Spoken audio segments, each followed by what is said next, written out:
بھروسہ صرف رب کی ذات پر کر، لوگوں کا کیا ہے، چھوڑ جاتے ہیں یا توڑ جاتے ہیں۔ برے وقت کا ایک فائدہ ضرور ہے، اپنے پرائی کی پہچان ہو جاتی ہے۔ رشتوں کا نہ ہونا اتنا تکلیف دہ نہیں جتنا کہ رشتوں کا ہوتے ہوئے احساس کا مر جانا ہے۔ سمجھداری کی باتیں صرف دو ہی لوگ کرتے ہیں، وہ جن کی عمر زیادہ اور وہ جس نے بہت کم عمر میں برا وقت دیکھا ہو۔ انسان مرتا نہیں، مار دیا جاتا ہے، لفظوں سے، لہجوں سے اور رویوں سے۔ وہ جگہ چھوڑ دو جہاں تمہارے احساس اور تمہارے الفاظ کی قدر نہ ہو، پھر چاہے وہ کسی کا گھر ہو یا کسی کا دل۔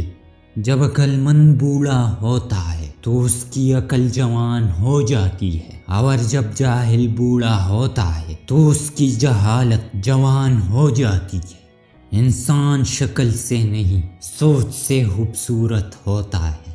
انسان کا نقصان مال اور جان کا چلا جانا نہیں، بلکہ انسان کا سب سے بڑا نقصان کسی کے نظر سے گر جانا ہے۔ تعلق کو مسلسل آزمانے سے تعلقات میں عیب نکل ہی آتے ہیں، اور عیبوں سے کوئی بھی خالی نہیں۔ بہترین آنکھ وہ ہے جس سے انسان اپنے اندر جھانک سکے۔ رشتوں کو سنبھالنے کے لیے جھکنا پڑے تو جھک جائیے، لیکن اگر ہر بار آپ ہی کو جھکنا پڑے تو رک جائیے۔ تعلق برقرار رکھنا ہو تو اچھائی بیان کرتے رہے، تعلق ختم کرنا ہو تو سچائی بیان کر دو۔